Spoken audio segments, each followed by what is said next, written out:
പ്രൈസലോ കർത്താവിന്റെ അതിപരിശുദ്ധമായ നാം വാഴ്ത്തപ്പെടട്ടെ. ഈ നല്ല സമയത്ത് ഓർത്ത് ദൈവത്തെ സ്തുതിക്കുകയും വാഴ്ത്തുകയും ചെയ്യും. വിവിധ സ്ഥലങ്ങളിൽ രാജ്യങ്ങളുമായിരുന്ന ദൈവത്തിന് വചനം കേൾക്കുന്ന എല്ലാ പ്രിയപ്പെട്ടവരും കർത്താവായ യേശുക്രിസ്തുവിന്റെ വിലയേറിയ നാമത്തിന് എന്റെ സ്നേഹവന്ദനം. അല്പസമയത്തിൽ ദൈവവചന ചിന്തയ്ക്കായി ഒരു ദൈവവചന ഭാഗം വായിക്കുന്നു. വെളിപ്പാട് പുസ്തകം 14-ാം അധ്യായം എൻ്റെ 13-ാമത്തെ വാക്യം. ഞാൻ സ്വർഗത്തിൽ നിന്ന് ഒരു ശബ്ദം കേട്ടു. അത് പറഞ്ഞത്, എഴുതുക, ഇന്നു മുതൽ കർത്താവിൽ മരിക്കുന്ന വ്രതന്മാർ ഭാഗ്യവാന്മാർ. അതെ, അവർ തങ്ങളുടെ പ്രയത്നങ്ങളിൽ നിന്ന് ശ്രമിക്കേണ്ടതാകുന്നു. അവരുടെ പ്രവൃത്തി അവരെ പിന്തുടരുന്നു എന്ന് ആത്മാവ് പറയുന്നു. വളരെ അനുഗ്രഹിക്കപ്പെട്ട നല്ല തിരുവെഴുത്താണ്. ദൈവജനത്തിന് വീണ്ടെടുക്കപ്പെട്ട മാനസാന്തരത്തിന് യോഗ്യമായി ഫലം കായ്ക്കുന്ന ഹൃദയത്തിന്റെ അന്തർഭാഗത്ത് യഥാർത്ഥമായി മാനസാന്തരം വന്ന പാപത്തെ മുഴുവനായി ഏറ്റുപറഞ്ഞ് പാപത്തിൽ നിന്ന് വിടുതൽ പ്രാപിച്ച ഹല്ലേലൂയ ഒരു ദൈവ പൈതലിന്, അത് കേരളത്തിലാകട്ടെ ഭാരത ലോക രാജ്യമുള്ള ദൈവമക്കൾക്ക് അവകാശത്തോട് കൂടി പറയാൻ പറ്റുന്ന ഒരു ദൈവജനമാണ് നമ്മൾ വായിച്ചത്. വെളിപ്പാട് പുസ്തകം 14-ാം അധ്യായം 13-ാം വാക്യം. അത് വീണ്ടെടുക്കപ്പെട്ടവർക്ക് മാത്രമായിട്ട് പറയാൻ പറ്റുന്നതാണ്. ക്രൈസ്തവ സമൂഹം മുഴുവൻ ഈ വചനം വായിക്കുന്നുണ്ട്. പക്ഷെ ഈ വചനമായിട്ട് യാതൊരു ബന്ധവുമില്ല. ഹല്ലേലൂയ. നമ്മുടെ കർത്താവ് പറയുന്നത്, നമ്മൾ വിശ്രമിക്കേണ്ടതാകുന്നു, അവർ തങ്ങളുടെ പ്രയത്നങ്ങളിൽ നിന്ന് വിശ്രമിക്കേണ്ടതാകുന്നു, അവരുടെ പ്രവൃത്തി അവരെ പിന്തുടരുന്നു എന്ന് ആത്മാവ് പറയുക. സ്നേഹവാനായ പുത്രന്റെ രാജ്യം ഹല്ലേലൂയ നമ്മുടെ ഉള്ളിൽ വരണം. സ്നേഹവാനായ പുത്രന്റെ രാജ്യം നമ്മുടെ ഉള്ളിൽ വരണം. പുത്രന്റെ രാജ്യം നമ്മുടെ ഉള്ളിൽ വരാത്തിടത്തോളം കാലം നമുക്ക് ഈ വചനമായിട്ട് ബന്ധമുണ്ടാകത്തില്ല. ഹല്ലേലൂയ. അതിനെക്കുറിച്ച് വേദപുസ്തകം പഠിപ്പിക്കുന്നത് കൊലോസ് ലേഖനം 1-ാം അധ്യായത്തിന്റെ 13-ാമത്തെ വാക്യം. കൊലോസ് ലേഖനം 1-ാം അധ്യായം 13-ാമത്തെ വാക്യം. അവിടെ ഇങ്ങനെ എഴുതിയിരിക്കുന്നു, ഹല്ലേലൂയ, നമ്മെ ഇരുട്ടിന്റെ അധികാരത്തിൽ നിന്ന് വിടുവിച്ച് തന്റെ സ്നേഹസ്വരൂപനായ പുത്രന്റെ രാജ്യത്തിലാക്കി വെക്കുകയും ചെയ്ത പിതാവിന് സന്തോഷത്തോടെ സ്തോത്രം ചെയ്യുന്നവരാകണം എന്നും അപേക്ഷിക്കുന്നു. അവരിൽ നമുക്ക് പാപമോചനം എന്ന വീണ്ടെടുപ്പുണ്ട്. ഹല്ലേലൂയ. അപ്പൊ നമ്മെ ഇരുട്ടിന്റെ അധികാരത്തിൽ നിന്ന് വിടുവിച്ച് സ്നേഹസ്വരൂപനായ പുത്രന്റെ രാജ്യത്തിലാക്കി വെക്കുക. എങ്ങനെയാണ് സ്നേഹസ്വരൂപനായ പുത്രന്റെ രാജ്യത്തിൽ നമ്മൾ ആകുന്നത്? അതിന് എന്നെ കേൾക്കുന്ന പ്രശ്നം, നമ്മൾ കർത്താവായ യേശുക്രിസ്തുവിനെ സ്വന്തം രക്ഷിതാവും പിതാവുമായി സ്വീകരിച്ച് ഇവിടെ കഴിഞ്ഞകാല ജീവിത പാപങ്ങളെ നമ്മൾ ഏറ്റുപറഞ്ഞ് അതിന് മോചനം പ്രാപിക്കുമ്പോൾ യേശുക്രിസ്തുവിന്റെ രക്തത്താൽ കഴുകപ്പെട്ട് ശുദ്ധീകരണം ഹൃദയത്തിന്റെ അന്തർഭാഗത്ത് നടക്കുമ്പോൾ നമ്മുടെ ഹൃദയ സിംഹാസനത്തെ അവന്റെ രാജ്യമാക്കി മാറ്റി, ക്രിസ്തുവിന്റെ രാജ്യമാക്കി മാറ്റി, നമ്മളുടെ ഹൃദയത്തിന്റെ സിംഹാസനം അവൻ ഇരിപ്പിടമാക്കി മാറ്റി. അങ്ങനെ വീണ്ടെടുക്കപ്പെട്ട ഒരു മകളുടെ ജീവിതത്തിന്റെ ഹൃദയത്തിന്റെ അന്തർഭാഗമാണ് ദൈവരാജ്യം എന്ന് പറയുന്നത്. ഭൂമിയിൽ ആശ്ചര്യമായി ഇതിന്റെ പൂർണ്ണതയിലേക്ക് നമ്മൾ ചെല്ലും. ഇതെല്ലാം നമ്മൾ ആത്മീയമായി നമ്മൾ അനുഭവിക്കുന്നതാണ്. ഹല്ലേലൂയ. അപ്പൊ ഇരുട്ടിന്റെ അധികാരത്തിന് വിടുവിച്ചു എന്ന് പറയുമ്പോൾ വെളിച്ചമാകുന്ന ദൈവത്തിന് എതിരായ നിലപാടിൽ സാത്താൻ മനുഷ്യവർഗത്തെ ഇരുട്ടിന് അധീനമാക്കി ദൈവത്തെ കൂടാതെ ദൈവത്തിനെതിരായുള്ള എല്ലാ പ്രവർത്തനങ്ങളും ഇരുട്ടിന്റെ അധികാരിയായി പിശാച് ചെയ്യിപ്പിക്കും. അപ്പൊ ഇരുട്ടിന്റെ അധികാരം നമ്മെ വിടുവിച്ച ദൈവം നമ്മൾ ആ വെളിച്ചത്തിൽ വസിക്കുന്നതിന് പകരമായി സാത്താൻ സകല ജനത്തെയും വശീകരിച്ച് അവരുടെ ഹൃദയത്തെ വശീകരിച്ച് സ്വാധീനിച്ച് ദൈവത്തിന് എതിരായി, ദൈവത്തിന് ഹിതമല്ലാത്ത, ദൈവം വെറുക്കുന്ന പാപങ്ങളിലേക്ക് ക്രൈസ്തവ ജനത്തെ കൂട്ടിക്കൊണ്ടുപോയി. ഉദാഹരണം, മദ്യപാനം തന്നെ. ദൈവത്തോട് പിറുപിറുക്കുന്ന, ദൈവത്തോട് വെല്ലുവിളിക്കുന്ന പാപത്തിന് അധീനമായ ശരീരത്തിലേക്ക് സാത്താൻ ഇന്ന് ക്രൈസ്തവ സമൂഹത്തെ കൊണ്ടുപോയിരിക്കുക. ഹല്ലേലൂയ, സ്തോത്രം. അതാണ് ഇരുട്ടിന്റെ ഫലങ്ങളാണ് പിന്നെ അവർ കായ്ക്കുന്നത്. എല്ലാവരും ഇരുട്ടിന്റെ ഫലങ്ങളാണ് അവരിലുള്ളത്. അപ്പൊ നിരാശയും അതിക്രമങ്ങളും ഇരുട്ടിന്റെ ഫലങ്ങളും നമ്മെ ഇരുട്ടിൽ നിന്ന് ഹല്ലേലൂയ വിടുവിക്കുവാൻ കഴിയാതെ ആ ഇരുളിലൂടെ നയിച്ചുകൊണ്ടിരിക്കുക. രക്ഷിക്കപ്പെട്ടവൻ, മാനസാന്തരപ്പെട്ടവൻ വെളിച്ചത്തിൽ വസിക്കണം. ക്രൈസ്തവ സമൂഹം വെളിച്ചത്തിൽ വസിക്കണം. വെളിച്ചത്തിൽ വസിക്കുന്നില്ലെങ്കിൽ അവന്റെ ഉള്ളിൽ വസിക്കുന്ന ഇരുളിന്റെ ശക്തി അത് സാത്താനാണ്. എത്ര വേഷഭൂഷാദികളിഞ്ഞ് വെള്ള ധരിച്ചാലും, ഇനി പുരോഹിതന്മാരായിരുന്നാലും, ആ പുരോഹിത ശുശ്രൂഷ ചെയ്യുന്നവരായിരുന്നാലും, പാസ്റ്റർമാരായിരുന്നാലും, മാനസാന്തര യോഗ്യമായ ഫലം കായ്ച്ചില്ലെങ്കിൽ ഇരുട്ടിന്റെ ശക്തിയായ സാത്താൻ അവരുടെ ഉള്ളിൽ വസിക്കുന്നത്. നമ്മുടെ ഹൃദയത്തിന്റെ അന്തർഭാഗത്ത് ദൈവരാജ്യം സ്ഥാപിക്കപ്പെടണം. ആ ദൈവരാജ്യം സ്ഥാപിക്കപ്പെടണമെങ്കിൽ നമ്മൾ മാനസാന്തരപ്പെടണം. നമ്മൾ വായിച്ച വചനമെന്ന് അവർ തങ്ങളുടെ പ്രയത്നങ്ങൾ വിശ്രമിക്കേണ്ടതാകും. ഈ വചനം മരണവീട്ടിൽ അതിശക്തമായിട്ട് ദൈവദാസന്മാർ വായിക്കും. മരണവീട്ടില് ഈ വചനം വായിച്ച് ശുശ്രൂഷിക്കാത്തവരാരും കാണത്തില്ല. ഹല്ലേലൂയ. ഇത് മരണവീട്ടിൽ ശുശ്രൂഷിക്കാൻ എല്ലാവർക്കും അറിയാം. നല്ല ക്ലാസ്സത്തിൽ, നല്ല ആലോചനയിൽ, നല്ല രീതിയിൽ പറഞ്ഞ് അവതരിപ്പിച്ച് ഭയങ്കര കഴിവാണ്. ഹല്ലേലൂയ. അപ്പൊ മരണവീട്ടിൽ ഈ വചനം ഇതാണ്. അപ്പോൾ തന്നെ മരണവീട്ടിൽ ഈ വചനം വായിക്കും. ഹല്ലേലൂയ. വായിക്കുന്നവരുടെ ഉള്ളിൽ മാനസാന്തരം ഉണ്ടോ ഇല്ലയോ എന്നുള്ളതാണ്. നമുക്ക് 115 സങ്കീർത്തനം അതിന്റെ 17 വാക്യം വായിക്കും. മരിച്ചവരും മൗനതയിൽ ഇറങ്ങിയവരും ആരും യഹോവയെ സ്തുതിക്കുന്നില്ല. നാമോ ഇതുപോലെ അവരെ സ്തുതിക്കുന്നതോടെ എഴുതി വെച്ചിട്ടുണ്ട്. എന്താ നമ്മൾ വേണ്ട ബന്ധം? മരിച്ചവരും മൗനത ഇറങ്ങിയവരും ദൈവത്തെ സ്തുതിക്കാൻ പറ്റും. പിന്നെ ജീവനോടെ ഇരിക്കുന്ന നമ്മളല്ലേ ഇത് ചെയ്യേണ്ടത്. ജീവനോടെ ഇരിക്കുന്ന നമ്മളായി ഇത് ചെയ്യണമെങ്കിൽ നമുക്ക് മാനസാന്തരം വരണം. ഹല്ലേലൂയ. 116 സങ്കീർത്തനം 15 വാക്യത്തിൽ വരുമ്പോൾ എന്താ കാണുന്നത്? യഹോവയുടെ തന്റെ ഭക്തന്മാരുടെ മരണം യഹോവയ്ക്ക് വിലയേറിയതാകുന്നു. ഇത് നമ്മൾ ശുശ്രൂഷിക്കുന്ന വചനമാണ്. സങ്കീർത്തനം 115, 17, സങ്കീർത്തനം 116, 15, വെളിപ്പാട് ദിവസം 14, 13 ഇതെല്ലാം കഴിഞ്ഞിട്ട് ഹല്ലേലൂയ നമ്മളൊരു കാര്യം പറയും. പൗലോസ് പറഞ്ഞാല് 2 ദിവസം 4:7 ഞാൻ നല്ലപ്പോൾ ഒരു തോട്ടം തികച്ച് വിശ്വാസം കാത്ത് നീതിയുടെ കിരീടം എനിക്കായി വെച്ചിരിക്കുന്നു. ഹല്ലേലൂയ. നമ്മൾ മറ വീട്ടിൽ ഫ്ലക്സ് അടിച്ചു. എന്താ അതുമായിട്ട് ബന്ധം? ക്രൈസ്തവ വിശ്വാസത്തോട് ചോദിക്കട്ടെ. ഞാനീ പറഞ്ഞ ദൈവജനമായിട്ട് യാതൊരു ബന്ധമില്ല. അവസാനം നല്ല പുറപ്പ് ഒരു തോട്ടം തികച്ച് വിശ്വാസം കാത്തു നീതിയുടെ കിരീടം എനിക്കായി വെച്ചിരിക്കുന്നു എന്ന് നമ്മൾ പറയുന്നത് എന്ത് യാഥാർത്ഥ്യമുണ്ട്? ഹല്ലേലൂയ, സ്തോത്രം. എന്നിട്ട് അവസാനം ദാനിയേൽ പ്രവാചകന്റെ പുസ്തകം പറഞ്ഞാൽ നീയോ ദാനിയേലേ പോയിക്കൊള്ളുക. ഹല്ലേലൂയ. കാലാവസാനത്തിന്റെ ഓഹരി പ്രാപിപ്പാൻ എഴുന്നേറ്റ് വരും. അത് നമ്മൾ പറയും. സ്തോത്രം. അവസാന ശുശ്രൂഷയുടെ പരിസമാപ്തിയിലേക്ക് എത്തിക്കഴിയുമ്പോൾ 1 Thessalonians 4:16 കർത്താവ് ഗംഭീര നാമത്തോടും പ്രധാന ദൂതന്റെ ശബ്ദത്തോടും ദൈവത്തിന്റെ കാഹളത്തോടും മധ്യാകാശത്ത് ഇറങ്ങി വരുമ്പോൾ മുമ്പേ മരിച്ച വിശുദ്ധന്മാരെല്ലാം ഉയർത്തെഴുന്നേൽക്കും. പിന്നെ ജീവനോടെ ഇരിക്കുന്ന അവരുടെ രൂപാന്തരം പ്രാപിക്കും. അവരുടെ കൂടെ മേഘങ്ങൾ എടുക്കപ്പെടും. അങ്ങനെ നമ്മൾ അവരുടെ കൂടെ ഇരിക്കും എന്നൊക്കെ നമ്മൾ ഈ പറഞ്ഞ് സൂക്ഷിക്കാറുണ്ട്. ഇതൊക്കെ പറയുന്ന ദൈവത്തിന്റെ ദാസിദാസന്മാരെ ക്രൈസ്തവ വിശ്വാസികൾ പറയട്ടെ, ഈ ഭൂമി മാനസാന്തരത്തിന് യോഗ്യമായ ഫലം കായ്ക്കാതെ അതിക്രമങ്ങൾ ചെയ്ത് അശുദ്ധിയും ചെയ്ത് സകല ദുഷ്കർമ്മങ്ങളും ചെയ്ത് അതിരും തൂണ്ടി വഴക്കുണ്ടാക്കി കണ്ണു വെടിച്ച് വെണ്ണും പിടിച്ച് വ്യഭിചാരവും ചെയ്ത് സകല കോഴയും വാങ്ങി കൈക്കൂലിയും വാങ്ങി ബ്ലേഡ് നടത്തി കൊള്ളപ്പലിശയും വാങ്ങി അല്ലെങ്കിൽ കാമി സഹോദരൻ തമ്മിൽ കലഹമുണ്ടാക്കി അപ്പനെയും തല്ലി അമ്മയും തല്ലി ഭാര്യയും തല്ലി വിവാഹമോചനം നടത്തി ഭ്രൂണഹത്യം ചെയ്ത് അല്ലെങ്കിൽ അങ്ങനെ ജീവിക്കുന്ന നിങ്ങൾ ഈ മരിച്ചിട്ട് ഈ വാക്യൊക്കെ വായിച്ച് നിങ്ങൾ സ്വർഗത്തിൽ പോകുന്നാണോ പറയുന്നത്? എനിക്ക് വായിച്ചിട്ട് മനസ്സിലാക്കുന്നില്ല. നിങ്ങൾ പറയണം കേട്ടോ. ഹല്ലേലൂയ. ഇനി നിങ്ങൾ എന്നെ ചീത്ത വിളിക്കാൻ വിളിച്ചു ഒരു കുഴപ്പമില്ല. നിങ്ങളെ ചീത്ത വിളിക്കണം. നിങ്ങളുടെ കൃപ പെരുകുന്നതാണ്. ഹല്ലേലൂയ.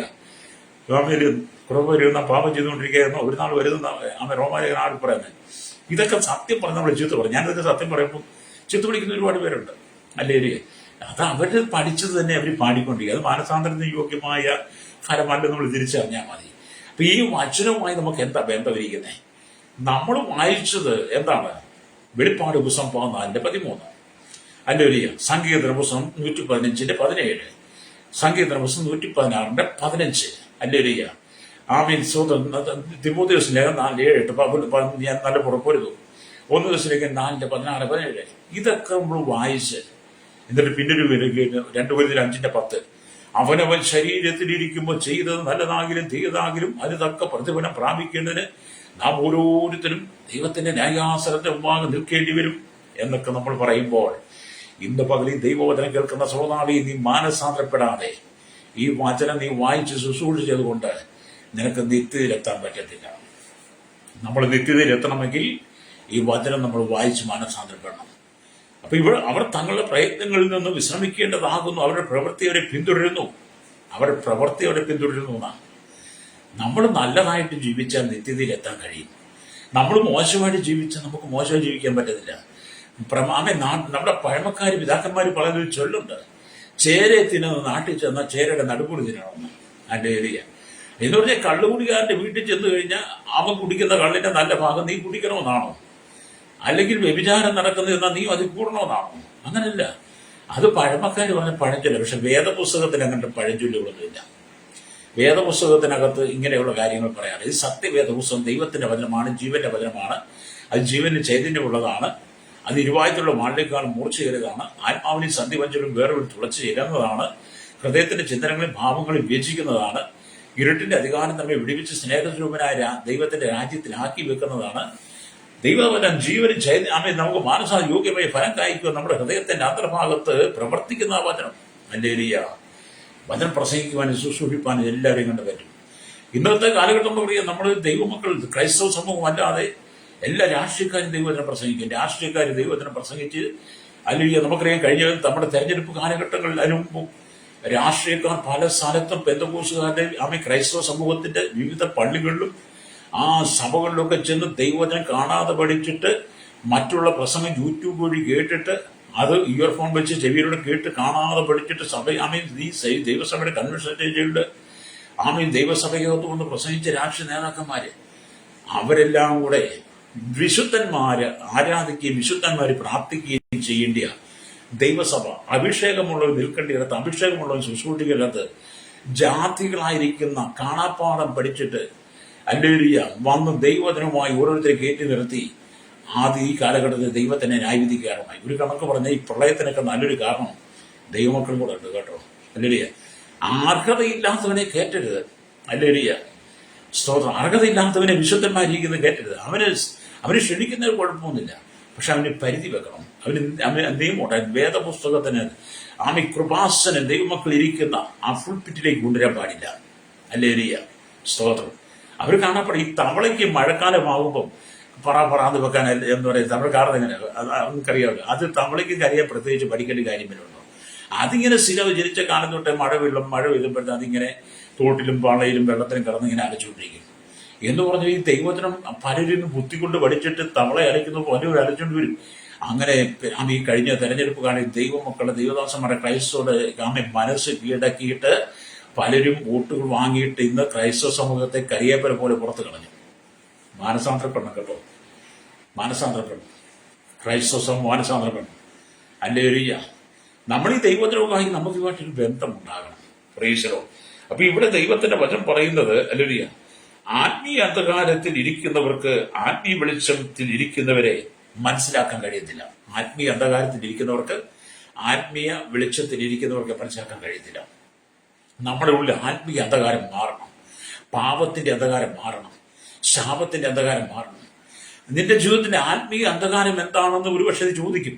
നിന്റെ ജീവിതത്തിൽ ആത്മീയ അന്ധകാരം നീ മദ്യപിക്കുന്നത്, നീ പുകവലിക്കുന്നത്, പാൻപസാര തിന്നുന്നത്, വീട്ടിൽ നീ അടിയുണ്ടാക്കുന്നത്, ഭാര്യ ചീത്ത വിളിക്കുന്നത്, നീ ഡിവോഴ്സ് ചെയ്യുന്നത്, മറ്റ് സ്ത്രീ പരസ്ത്രീ ബന്ധം പുലർത്തുന്നത്, പിടിച്ചു പറിക്കുന്നത്, കൈക്കൂലി വാങ്ങുന്ന അഴിമതി, കരിഞ്ചന്ത, പൂഴ്ത്തിവെപ്പ്, ഇതെല്ലാം നിന്റെ ആത്മീയ അന്ധകാരത്തിലൂടെ നിന്നെ നയിക്കപ്പെടുന്ന സാത്താന്റെ പ്രവർത്തികളാണ്, ഇരുട്ടിന്റെ പ്രവർത്തികളാണ്. അങ്ങനെ പാപത്തെ ഒരുപാട് കൊണ്ട് പറയാം കേട്ടോ. ഇതിൽ നിന്നൊക്കെ നമ്മൾ മോചനം പ്രാപിച്ചിട്ട് ഹല്ലേലൂയ നമ്മൾ സ്നേഹസ്വരൂപനായ ദൈവത്തിന്റെ രാജ്യത്തിൽ ആ വെളിച്ചത്തിലേക്ക് വരണം. ഹല്ലേലൂയ. അപ്പൊ ഇവിടെ ദൈവത്തിന്റെ വചനം വായിക്കുമ്പോൾ ഹല്ലേലൂയ നമുക്ക് കാണാൻ കഴിയുന്നത് കർത്താവിൽ മരിക്കുന്ന മൃതന്മാർ ഭാഗ്യവാന്മാരെന്നാണ്. വിശുദ്ധന്മാരാ കേട്ടോ. കർത്താവിൽ മരിക്കുന്ന മൃതന്മാർ എന്ന് പറഞ്ഞാൽ വിശുദ്ധന്മാരാണ്. എല്ലാവരും അല്ല. ഈ വെള്ളവസ്ത്രം ധരിച്ച് വേഷഭൂഷാദികൾ അണിഞ്ഞ് പ്രച്ഛന്ന വേഷധാരികളായി നടക്കുന്ന ക്രൈസ്തവ സമൂഹത്തിലെ അത് ക്രൈസ്തവ വിഭാഗത്തിൽ പെന്തക്കോസ്ത് വിഭാഗത്തിലുള്ള പുരോഹിതന്മാര് അല്ലെ വിശ്വാസികളെ കുറിച്ചല്ല ഇത് പറയുന്നത് കേട്ടോ. ഹല്ലേലൂയ. ഇന്ന് മുതൽ കർത്താവിൽ മരിക്കുന്ന മൃതന്മാർ ഭാഗ്യവാന്മാർ എന്ന് പറയുന്നത് ഇത് പൊതുവിലൊരു മെസ്സേജാണ്. പക്ഷെ ഈ വചനത്തിന്റെ പ്രാധാന്യം, ഈ വചനത്തിന്റെ യഥാർത്ഥ ഫലം നമ്മൾ അനുഭവിക്കണമെങ്കിൽ യഥാർത്ഥത്തിൽ നമ്മൾ മാനസാന്തരപ്പെടണം. ഹല്ലേലൂയ. യഥാർത്ഥത്തിൽ മാനസാന്തരപ്പെട്ട് മാനസാന്തര യോഗ്യമായ ഫലം കായ്ക്കണം. ഹല്ലേലൂയ. യോഹന്നാൻ സ്നാപകൻ തന്റെ ശുശ്രൂഷയിൽ വിളിച്ച സർപ്പസന്തതികളെ മാനസാന്തര യോഗ്യമായ ഫലം കായ്ക്കുമെന്നാണ് നമ്മൾ ലൂക്കോസ് സുവിശേഷം 3-ാം അധ്യായം വായിച്ചാൽ കാണാൻ കഴിയുന്നുണ്ട്. യോഹന്നാന്റെ ശുശ്രൂഷ ആരംഭിച്ചപ്പോൾ, യോഹന്നാൻ സ്നാപകന്റെ ശുശ്രൂഷ ആരംഭിച്ചപ്പോൾ യഹൂദന്മാരും ചുങ്കക്കാരും പരീശന്മാരും ഒക്കെ ഒരു കൂട്ടം ജനമത് സ്നാനപ്പെടാൻ വന്നു. അപ്പോൾ യോഹന്നാൻ എന്താ പറയുക? മാനസാന്തര യോഗ്യമായ ഫലം കായ്ക്കണം. ആരുടെ? സർപ്പസന്തതികളെ, പാമ്പിന്റെ മക്കളെ, പാമ്പിന്റെ സന്തതികളെ എന്നാണ്. എന്താ പാമ്പിന്റെ സന്തതികളെ വിളിച്ചേ? ഏതൻ പർദീസിൽ ആദമിനെയും ഔവയും വഴിതെറ്റിച്ച സാത്താനുണ്ടല്ലോ, അതിനെ ഉൾക്കൊണ്ടുകൊണ്ടാ യോഹന്നാൻ സ്നാപകൻ ഇത് വിളിച്ചു പറഞ്ഞത്. എന്നിട്ട് പുതിയ നിയമത്തിലേക്ക് ഒരു പൗലോസ് നമുക്ക് ദൈവസഭയുടെ അടിസ്ഥാന പ്രമാണങ്ങൾ പരിശുദ്ധാത്മാവിൽ എഴുതി തന്നു കഴിഞ്ഞപ്പോൾ, കർത്താവായ യേശുക്രിസ്തു സഭയുടെ അടിസ്ഥാന പ്രമാണങ്ങളെ നമുക്ക് നൽകി തന്നപ്പോൾ സ്തോത്രം, നമ്മൾ മാനസാന്ത യോഗ്യമായ ഫലം നമ്മുടെ ഹൃദയത്തിന്റെ അന്തർഭാഗത്ത് വെളിപ്പെടണം. അതുകൊണ്ടാണ് 51-ാം ദാവീദ് പറഞ്ഞത്, ഹൃദയത്തിന്റെ അന്തർഭാഗത്തിലെ സത്യമല്ലോ ദൈവിച്ചിരിക്കുന്നത്. ഹല്ലേലൂയ. അപ്പൊ ഈ വചനം എന്ന് പറഞ്ഞ യഥാർത്ഥത്തിൽ മാനസാന്തര യോഗ്യമായ ഫലം കായ്ക്കുന്ന എല്ലാ ക്രൈസ്തവ വിശ്വാസികൾക്കും ഹല്ലേലൂയ ഈ വചനം യാഥാർത്ഥ്യം, ഈ വചനം അവർക്ക് പ്രയോജനപ്പെടും. മാനസാന്തരപ്പെട്ടവർക്കാ. ഈ ലോകത്തിന്റെ പാപസുഖങ്ങളെ വിട്ട് പാപത്തിൽ നിന്ന് പിന്തിരിഞ്ഞ് പാപത്തെ നീക്കിക്കളഞ്ഞ് പാപ ശരീരത്തെ ഉരിഞ്ഞു കളഞ്ഞ് ജഡത്തിന്റെ പ്രവർത്തികളെ നീക്കിക്കളഞ്ഞ് ആത്മാവിന്റെ ഫലങ്ങളാണ് നിറയപ്പെട്ട് നമ്മുടെ പഞ്ചേന്ദ്രിയങ്ങളെ ജയിച്ച് ക്രിസ്തുവേശുള്ള ജഡത്തെ അതിന്റെ രാഗഭോഗങ്ങളുടെ ക്രൂശിച്ചിരിക്കുന്ന ഗലാത്യനാണ് അഞ്ചിന്റെ സ്തോത്രം അല്ലെങ്കിൽ 24 പറയുന്ന പോലെ സ്തോത്രം വലിയ യേശു ക്രിസ്തുവിനെ തന്നെ ധരിക്കുക, മോഹങ്ങൾ ജനിക്കുമാറും ജഡത്തിനായി ചിന്തിക്കരുതും. റോമാലേഖനം 13 പറയുന്നത്. ഇതൊക്കെ നമ്മൾ മാറ്റി വെച്ചിട്ട് യഥാർത്ഥത്തിൽ മാനസാന്തരപ്പെടണം. ഹല്ലേലൂയ. യഥാർത്ഥത്തിൽ മാനസാന്തരപ്പെട്ട് മടങ്ങി വരുന്നവനാണ് ഈ യോഹന്നാൻ എഴുതി വെച്ചിരിക്കുന്ന ഈ വെളിപ്പാടിനകത്ത് അല്ലെങ്കിൽ ഈ വെളിപ്പാട് 14:13 വാക്യം നമുക്ക് പ്രയോജനപ്പെടുകയുള്ളൂ. പ്രസംഗിക്കാനൊക്കെ പറ്റും. എന്നെ അടക്കമോ പറയുന്നത് കേട്ടോ. നിങ്ങൾ പറയുമ്പോൾ നിങ്ങൾ ചിന്തിക്കും നിങ്ങളെ മാത്രമല്ല, എന്നെ കൂടെ കൂട്ടിയ മാനസാന്തര യോഗ്യമായി ഫലം കായ്ക്കാതെ, മാനസാന്തര യോഗ്യമായി ഫലം കായ്ച്ച് ദൈവത്തിന് പ്രസാദമുള്ളത് ചെയ്യാതെ ഈ വചനം നമ്മുടെ ജീവിതത്തിൽ ഒരിക്കലും പ്രായോഗികമായി മാറുന്നില്ല. ഹല്ലേലൂയ. നമ്മൾ വിടേണ്ടതിനെ മുഴുവൻ വിടണം, ഉപേക്ഷിക്കേണ്ടതിനെ മുഴുവൻ ഉപേക്ഷിക്കണം, നീക്കിക്കളയേണ്ടതിനെ മുഴുവൻ നീക്കിക്കളയണം. സ്വന്തം കുടുംബത്തിൽ നിന്ന് ആരംഭിക്കണം. സമൂഹത്തിൽ നിന്ന് ആരംഭിക്കാൻ തുടങ്ങുന്നതിന് മുമ്പ് ആദ്യം നമ്മുടെ കുടുംബത്തിനകത്ത് ആരംഭിക്കണം. എന്നെ കേൾക്കുന്ന മാതാവേ പിതാവിന്റെ കുടുംബത്തിനകത്താണ് ആദ്യ ശുദ്ധീകരണം നടക്കേണ്ടത്. ഭാര്യ ഭർത്താവ് തമ്മിൽ ശുദ്ധീകരണം പ്രാപിക്കണം. ഭാര്യയും ഭർത്താവും മക്കളും തമ്മിൽ ശുദ്ധീകരണം പ്രാപിക്കണം. അമ്മായിയമ്മയും മരുമോളും അപ്പനും മക്കളും കൊച്ചുമക്കളും ചെറുമക്കളും ഒക്കെ അടങ്ങിയിരിക്കുന്ന ബന്ധു സ്വന്താദി മിത്രാദികൾ അടങ്ങിയിരിക്കുന്ന നമ്മുടെ കുടുംബത്തിനകത്തും ആദ്യം മാനസാന്തര യോഗ്യമായി ഫലം കായ്ച്ച് നമ്മളത് സമൂഹത്തിൽ വെളിപ്പെടുത്തണം. ഹല്ലേലൂയ. ദൈവം നിനക്ക് തന്നിരിക്കുന്ന ആയുസ് മുഴുവനുണ്ടല്ലോ മാനസാന്തര യോഗ്യമായ ഫലം കായ്ക്കാനാ. ഹല്ലേലൂയ.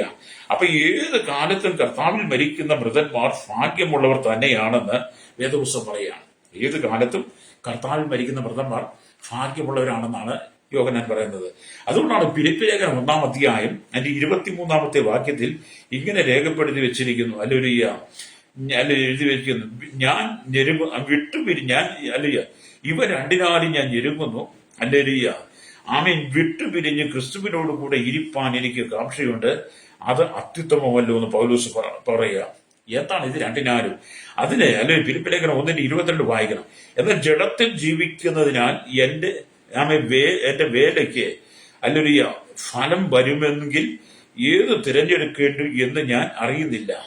ഇവ രണ്ടിനാൽ ജഡത്തിൽ ജീവിക്കുന്നതിനാൽ എന്റെ വേലയ്ക്ക് ഫലം വരുമെങ്കിൽ ഏത് തിരഞ്ഞെടുക്കേണ്ടത് ഞാൻ അറിയുന്നില്ല. എന്നിട്ടാണ് പൗലോസ് ഇവ രണ്ടിനാലും ഞാൻ ഞെരുങ്ങുന്നു, വിട്ടുപിരിഞ്ഞ് ക്രിസ്തുവിനോട് കൂടി ഇരിപ്പാൻ എനിക്ക് കാംക്ഷയുണ്ടെന്ന്. അതേപോലെ ഈ ഭൂമിയിലെ ജീവിതം താൽക്കാലികമാണ്. അല്ലെങ്കിൽ 70 വയസ്സ് 80 വയസ്സ് അത് വേഗം തീരുകയും നമ്മൾ പിറന്നു പോവുകയും ചെയ്യും. നമുക്ക് ലഭിച്ച സമയങ്ങൾ നമ്മൾ നഷ്ടപ്പെടുത്തി കളയാതെ വിട്ടുപിരിഞ്ഞ് ക്രിസ്തുവിനോട് കൂടി ഇരിക്കാൻ പൗലോസ് കാക്ഷിക്കുന്നത് പോലെ നമ്മൾ ക്രിസ്തുവിനോട് കൂടി ഇരിക്കുന്നതായിരിക്കും നമ്മുടെ ആത്മീയ ജീവിതം. ഈ ഭൂമി ദൈവം നമുക്കൊരു ജീവിതം തന്നിട്ടുണ്ട്. ആ ജീവിതത്തിന് അവസാനം നമുക്ക് മരണമുണ്ട്. ഈ കൂടാരം വിട്ട് നമ്മൾ പോകേണ്ടി വരും. ഈ കൂടാരം വിട്ട് നമ്മൾ ഈ ഭൂമിയിൽ നമ്മുടെ ജീവിതം അവസാനിക്കുമ്പോൾ, നമ്മുടെ ജീവൻ പോകുമ്പോൾ, നമ്മുടെ ഉള്ളിൽ പ്രവർത്തിക്കുന്ന ജീവനുണ്ടല്ലോ, ഈ ആത്മാവ്, അത് ദൈവത്തിന്റെ അരികിലേക്ക് പോകണമെങ്കിൽ, വിട്ടുപിരിഞ്ഞ് ക്രിസ്തുവിനോട് കൂടെ ജീവിക്കണമെങ്കിൽ ഹല്ലേലൂയ നമ്മൾ വിശുദ്ധ ജീവിതം തന്നെ നയിക്കണം. ഹല്ലേലൂയ.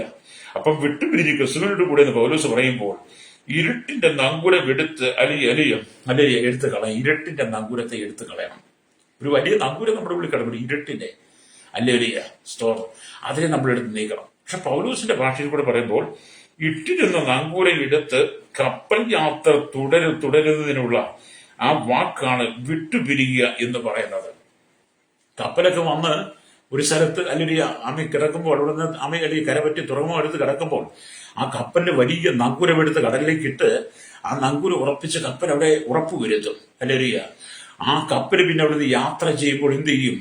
ആ നങ്കുരം, ആ ഇട്ട നങ്കുരം വീണ്ടും എടുത്ത് അവിടുന്ന് അങ്ങ് വിട്ടുപിരിയുക, കപ്പൽ വിട്ടുപിരിയുക എന്ന് പറഞ്ഞവർ എന്നെ കേൾക്കുന്ന സ്നേഹിത, ലോകമാകുന്ന സമുദ്രത്തിനകത്ത് ഒരു കപ്പൽ യാത്രക്കാരെ പോലെ ഞാൻ നിങ്ങൾ ഈ ഭൂമിയിലായിരിക്കുമ്പോൾ ആമീൻ നങ്കൂരമെടുത്ത് കപ്പൽ വിട്ട് വിരിഞ്ഞു പോകുന്നത് പോലെ മറ്റു സ്ഥലത്തേക്ക് യാത്ര ചെയ്യുന്ന പോലെ ഞാൻ നിങ്ങൾ ഈ ഭൂമിയിലായിരിക്കുമ്പോൾ നമ്മൾ ഈ ലോകമാകുന്ന സമുദ്രത്തിന്റെ ഈ കുമിളകൾക്കകത്ത് പാപത്തിന്റെ കുമിളകൾക്കകത്ത് വീണ് എന്റെ നിന്റെ ജീവിതം തകർത്ത് നിത്യനാശത്തിലേക്ക് പോകാതെ നമ്മൾ നിത്യമായ സ്വർഗത്തിലേക്ക് ചേരണമെങ്കിൽ ഈ ലോകത്തെ നമ്മൾ വിട്ടുപിരിയണം. ഈ ലോകത്തെ നമ്മൾ വിട്ടുപിരിയണം. ഈ ജഡത്തെ നമ്മൾ വിട്ടുപിരിയണം. ഈ ലോകത്തെ വിട്ടുപിരിയാതെ, ഈ ജഡത്തെ വിട്ടുപിരിയാതെ, പാപത്തിന് അധീനമായ ശരീരത്തിൽ ഞാൻ നിങ്ങൾ മോചനം പ്രാപിക്കാതെ, ഹൃദയത്തിന്റെ അന്തർഭാഗത്ത് മാനസാന്തര യോഗ്യമായ ഫലം വരാതെ നമ്മൾ എന്തെല്ലാം ചെയ്താലും ശുശ്രൂഷിച്ചാലും സ്വർഗരാജ്യത്തിൽ നമുക്ക് ചെല്ലാൻ പറ്റത്തില്ല. പ്രൈസലോ. യഥാർത്ഥത്തിൽ വളരെ നമ്മൾ വായിച്ചാൽ നമുക്ക് മനസ്സിലാകുന്ന കാര്യമേ ഉള്ളൂ. ഹല്ലേലൂയ. പക്ഷെ നമ്മളതിൽ മാനസാന്തരപ്പെടാൻ തയ്യാറല്ലാത്തതുകൊണ്ട് ഇരുട്ടിന്റെ നിഷ്ഫല പ്രവർത്തികൾ എന്നെയും നിങ്ങളെ ഞെരുക്കിക്കൊണ്ടിരിക്കുക. അപ്പൊ ഒരു കപ്പൽ യാത്ര തുടരുന്നത് പോലെ വിട്ടുപിരിയുകയാണ് എന്ന് പൗലോസ് പറയുന്നത്. അപ്പം മൂലഭാഷയിൽ കൊടുത്തിട്ടുള്ള ഫലം ഹല്ലേലൂയ നമ്മൾ മനസ്സിലാക്കിയത് കാണാൻ കഴിയും. അപ്പം വിട്ടുപിരിഞ്ഞ് കുട്ടി നരകത്തിലാണ് പലരും പോകുന്നത്. പലരും ഈ ഭൂമിയിൽ നിന്ന് വിട്ടുപിരിഞ്ഞ് കുട്ടി നരകത്തിൽ, നഗരം വിശാലമാണ്, നരകത്തിലേക്കാണ്. മക്കറിയാം, കഴിഞ്ഞ രാത്രി മദ്യപിച്ചിട്ട് സുബോധം നഷ്ടപ്പെട്ട് പലരും. കഴിഞ്ഞ ദിവസം ഒരു മരണം ഉണ്ടായി. കുടുംബമായിട്ട് ജീവിച്ചതാ. പുള്ളി 3-4 കല്യാണം കഴിച്ചു. 3-4 കല്യാണം കഴിച്ച് ആ ഭാര്യമാരെല്ലാം ഉപേക്ഷിച്ചു. വീണ്ടും പുള്ളി ഭാര്യമാരെ തെരഞ്ഞു പോയി. അങ്ങനെ അവസാനം ചെന്ന് ആരോരുമില്ലാതെ അറ്റാക്ക് വന്ന് മരിച്ച് ശവം ഇപ്പോൾ മോർച്ചറി സൂക്ഷിച്ചിരിക്കുന്നു. എങ്ങനെയോ അദ്ദേഹത്തെ ഫോൺ നമ്പർ എടുത്ത് വിളിച്ചു നോക്കിയപ്പോൾ അദ്ദേഹത്തിന്റെ മുൻ ഭാര്യമാരിൽ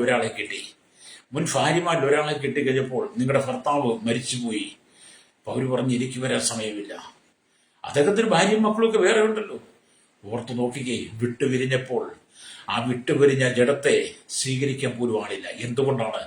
നമ്മൾ ഭൂമിയിലായിരുന്നപ്പോൾ വിശുദ്ധ ജീവിതം നയിക്കാതെ, ദൈവത്തിന് പ്രസാദമുള്ള ജീവിതം നയിക്കാതെ, നമ്മൾ പാപത്തിന് അധീനമായ ശരീരത്തിൽ വസിച്ചാൽ, മദ്യത്തിന് അധീനമായ ശരീരത്തിൽ വസിച്ചാൽ, ലഹരിക്ക് അധീനമായ ശരീരത്തിൽ വസിച്ചാൽ, ദുർനടപ്പിന് അധീനമായ ശരീരത്തിൽ, വ്യഭിചാരത്തിനും ചൂതാട്ടത്തിനും മോഷണത്തിനും പിടിച്ചുപറിക്കും കൊള്ളപ്പലിശയ്ക്കും സഹോദരങ്ങൾ തമ്മിൽ അടിപിടി ഉണ്ടാക്കി കലമുണ്ടാക്കി രക്തച്ചുരിയിൽ ചുരിയുന്ന ശരീരത്തിന് അധീനമായി നീ ജീവിച്ചാൽ, നീ ഈ ഭൂമി വിട്ടുപിരിയുമ്പോൾ നിനക്ക് മറ്റൊരു ദേശത്തേക്ക് അഥവാ ദൈവരാജ്യത്തേക്ക് ചെല്ലാൻ പറ്റത്തില്ല. അല്ലെങ്കിൽ കപ്പൽ വിട്ടുപിരിഞ്ഞ് മറ്റൊരു രാജ്യത്തേക്ക് പോകുന്നത് പോലെ ഈ ഭൂമി ഈ ലോകമാകുന്ന സമുദ്രത്തിൽ നിന്റെ ജീവിതം അവസാനിച്ച് നീ സ്വർഗരാജ്യത്തിലേക്ക് എത്തണമെങ്കിൽ നീ കർത്താവിനോട് കൂടെ വസിക്കണം. Praise Lord. അവിടെയാണ് യോഹന്നാൻ എഴുതി വെച്ചിരിക്കുന്ന വചനത്തിന്റെ പ്രാധാന്യം എന്ന് പറയുന്നത്. ആമീൻ. അവർ തങ്ങളുടെ പ്രയത്നങ്ങളിൽ നിന്ന് വിശ്രമിക്കേണ്ടതാകുന്നു, അവരുടെ പ്രവൃത്തി അവരെ പിന്തുടരുന്നു എന്ന് ആത്മാവ് പറയുന്നു എന്ന് യോഹന്നാന് ദൈവം വെളിപ്പാട് കൊടുക്കും രേഖപ്പെടുത്തത്. അത് ഇത് ശുശ്രൂഷിക്കാൻ എനിക്കും നിങ്ങൾക്കും പറ്റും. ഞാൻ ഈ ദൈവത്തിനെ ശുശ്രൂഷിക്കാറുണ്ട്. മരണപ്പെട്ട് ഞാൻ ഈ വചനം പറയാറുണ്ട്. അല്ലേ, ഞാനിത് പറയുമ്പോൾ ഞാൻ എന്നോട് തന്നെ ചോദിക്കാറുണ്ട്, കർത്താവെ വിട്ടുപിരിഞ്ഞ് കർത്താവിന്റെ കൂടെ ഇരിക്കുവാൻ യോഗ്യനാണോ ഞാൻ? അല്ലേലൂയ. ഞാൻ ഓരോ പ്രഭാതത്തിലും ദൈവത്തിനെ സൂക്ഷിക്കുമ്പോൾ എന്നെ കേൾക്കുന്ന മാതാപിതാക്കളെ സ്നേഹിത, ഞാൻ എന്നോട് ചോദിക്കും, വിട്ടുപിരിഞ്ഞ് കർത്താവിന്റെ കൂടെ ഇരിക്കാൻ യോഗ്യത എനിക്കുണ്ടോ? അവരുടെ പ്രാഗൽഭ്യം എനിക്കുണ്ടോ? എന്റെ ഹൃദയത്തിന്റെ അന്തർഭാഗത്ത് സത്യമുണ്ടോ? കർത്താവെ, ഞാൻ ഈ ലോകത്തിലാണ് ജീവിക്കുന്നത്, ജഡത്തിലാണ് വസിക്കുന്നത്. പാപത്തിന്റെ അന്ധകാര ഇരുട്ടിന്റെ നിഷ്പ്രവൃത്തികളാണ് ജനം മുഴുവൻ നശിച്ചുകൊണ്ടിരിക്കുമ്പോൾ, അതിന്റെ പരിണിത ഫലം സകല മേഖലയും വെളിപ്പെടുമ്പോൾ, കർത്താവെ അങ്ങയോട് കൂടെ ഇരിപ്പാൻ എനിക്ക് കഴിയുമോ? ഞാൻ ചിന്തിക്കാറുണ്ട്, പ്രാർത്ഥിക്കാറുണ്ട്, അനെതിരെ ജീവിതത്തിൽ പാപങ്ങൾ ഏറ്റുപറയാറുണ്ട്. എന്നിട്ട് ഞാൻ പാപം ചെയ്തുകൊണ്ടിരിക്കുക എന്നുള്ളതല്ല. എന്റെ ജീവിതത്തിൽ അങ്ങനെ പാപമൊന്നും സംഭവിക്കുന്നുണ്ടെന്ന് എനിക്ക് തോന്നുന്നില്ല. കാരണം ഞാൻ സദാസമയം ദൈവത്തോട് ചേർന്നിരിക്കാൻ ആഗ്രഹിക്കുക. എങ്കിലും നമ്മുടെ നോട്ടത്തിലും ചിന്തയിലും പ്രവൃത്തിയിലും കൊടുക്കലിലും വാങ്ങലിലും നിരൂപണത്തിലും ജീവിതത്തിലും ശരീരത്തിലും ജഗത്തിലും വലിയ നമ്മുടെ കൊടുക്കലിലും വാങ്ങലിലും നിരൂപണത്തിലും നമ്മുടെ കഴിഞ്ഞകാല ജീവിത ഇടപാടുകളിലൊക്കെ പലപ്പോഴും നാം അറിയാതെ തന്നെ പാപങ്ങൾ വരും. അതെന്റെ ജീവിതത്തിൽ വരുമ്പോൾ ഞാൻ പലപ്പോഴും ദൈവത്തോട് പറയും, കർത്താവേ, ഹൃദയത്തിന്റെ അന്തർഭാഗത്തിൽ സത്യമല്ലേ അങ്ങ് ആഗ്രഹിക്കുന്നത്? ഹല്ലേലൂയ, സ്തോത്രം. ഞാൻ എന്റെ പ്രയത്നങ്ങൾ വിശ്രമിക്കേണ്ടതാണ്. എന്റെ പ്രവർത്തിക്കുന്നതൊക്കെ പ്രതിഫലം പ്രാപിക്കുവാൻ ഞാൻ അങ്ങയുടെ സന്നിധിയിൽ എത്തേണ്ടതാണെന്ന് ആമേൻ ഞാൻ പറയും. ഹല്ലേലൂയ. അതുകൊണ്ടാണ് യേശു കർത്താവ് പറഞ്ഞത്, 20 വെളിപ്പാട് 22:15 വരുമ്പോൾ അല്ലെങ്കിൽ യോഹന്നാൻ കൂടെ പരിശുദ്ധ സംസാരിക്കുക, അനീതി ചെയ്യുന്നവൻ ഇനി അനീതി ചെയ്യട്ടെ, അഴുക്കുള്ളവനെ അഴുക്കാടട്ടെ, നീതിമാനിനി നീതി ചെയ്യട്ടെ, വിശുദ്ധനെ തന്നെ വിശുദ്ധീകരിക്കട്ടെ. 4 കാര്യങ്ങളാണ്. എന്താണ്? ആമേൻ. അനീതി ചെയ്യുന്നവൻ അനീതി ചെയ്യട്ടെ. അനീതി ചെയ്യുന്നൊരു കൂട്ടം എപ്പോഴും ഉണ്ട്. ആമേൻ. അഴുക്കുള്ളവനുണ്ട്, അവൻ അഴുക്കാടിക്കൊണ്ടിരിക്കും, അവർക്കൊന്നും മനസ്സാന്തമില്ല.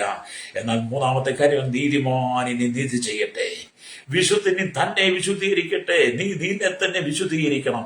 നിന്നെ വിശുദ്ധീകരിക്കുവാൻ, നിന്നെ പരിപാവനമാക്കി പരിശുദ്ധമാക്കി എടുക്കുവാൻ മറ്റാർക്കും കഴിയില്ല. നിന്നെ വിശുദ്ധിയിലേക്ക് കൊണ്ടുവരേണ്ടത് നീയാ. എന്നെ കേൾക്കുന്ന മാതാവി, പിതാവി, നിങ്ങളുടെ ജീവിതത്തിന്റെ അവസാന വേളകളിലാണ് എത്തി നിൽക്കുന്നത്. ഒരുപക്ഷെ പ്രഭാതത്തിൽ കണ്ണുചിമ്മി എഴുന്നേൽപ്പാൻ കഴിയുമെന്ന് നിനക്ക് ഉറപ്പില്ല. ആമേ, നിന്റെ ഭാവിയെക്കുറിച്ച് നിനക്ക് ചിന്തിക്കാൻ കഴിയത്തില്ല. ആമേ, നീ കണ്ണുചിമ്മി എഴുന്നേറ്റ് വരുമ്പോൾ, നിന്നെ സൃഷ്ടിച്ചവനായ കർത്താവിനെ നീ കണ്ടുണരുവാൻ കഴിയണം. ഹല്ലേലൂയ. ആമേൻ. ഞാൻ ഉണരുമ്പോൾ അവന്റെ മുഖം കാണുമെന്ന് നമ്മൾ മാത്രം വായിക്കുന്ന പോലെ, നമ്മൾ ഉണരുമ്പോൾ കർത്താവിനെ കണ്ടെഴുന്നേറ്റ് കർത്താവിന് പറയണം, കർത്താവേ, ഈ പ്രഭാതം എന്റെ ജീവിതം, എന്റെ യാത്ര, ജോലി, ഞാൻ കടന്നു പോകുന്ന മേഖല എല്ലാം കഴിഞ്ഞ് ഞാൻ ഭവനത്തിലേക്ക് മടങ്ങിയെത്തി. അവസാനം ഞാൻ വിശ്രമിക്കും. എന്റെ കിടക്കിയിലെത്തുന്നിടം വരെ മാനസാന്തരത്തിന് യോഗ്യമായ ഫലം കഴിക്കുവാൻ കർത്താവിയെ കൃപ എനിക്ക് നൽകണമേ. ഇന്നത്തെ എന്റെ ജീവിതയാത്രയിൽ മരണപ്പെട്ടാൽ, ഞാൻ ഈ ലോകത്ത് മാറ്റപ്പെട്ടാൽ, അങ്ങന്റെ ആത്മാവിനെ അങ്ങ് തിരിച്ചെടുത്താൽ ഞാൻ അവിടുത്തെ സന്നിധിയിൽ വിശ്രമിക്കേണ്ടതാണ്. എന്റെ പ്രവൃത്തി എന്നെ പിന്തുടരണം. എനിക്ക് അങ്ങയുടെ സാമ്യ വലത്ത് ഭാഗത്ത് സിംഹാസനത്തിൽ ഇരിപ്പാൻ എനിക്കും വരം നൽകണമേ എന്ന് നിങ്ങൾ പ്രാർത്ഥിക്കണം. ഹല്ലേലൂയ. ഞാൻ ആദ്യം പറഞ്ഞല്ലോ, ശുദ്ധീകരണം നമ്മുടെ ഭവനത്തിൽ ആരംഭിക്കട്ടെ. ഭവനത്തിൽ ശുദ്ധീകരണം ആരംഭിക്കുമ്പോൾ, നമ്മുടെ ജീവിതത്തിൽ വെളിപ്പെടുമ്പോൾ, അത് സമൂഹത്തിൽ നമുക്ക് കൊണ്ടുവരാൻ കഴിയും. അത് നമ്മുടെ സഭയിൽ കൊണ്ടുവരാൻ കഴിയും. ഹല്ലേലൂയ. അതുകൊണ്ട് ഇന്ന് കേൾക്കുന്ന മാതാവേ, പിതാവേ, ക്രൈസ്തവ സമൂഹത്തിൽ പറയട്ടെ, നീ മാനസാന്തരപ്പെടണം. എല്ലാവരും മനസ്സാന്തരപ്പെടണം. ഹല്ലേലൂയ. ഈ പുരോഹിതന്മാരാണ്, ഞങ്ങളൊക്കെ വേല ചെയ്യുന്നവരാണല്ലോ, കർത്താവിന്റെ വേല ചെയ്യുന്ന പുരോഹിതന്മാരാണല്ലോ വിളിക്കുന്നത്.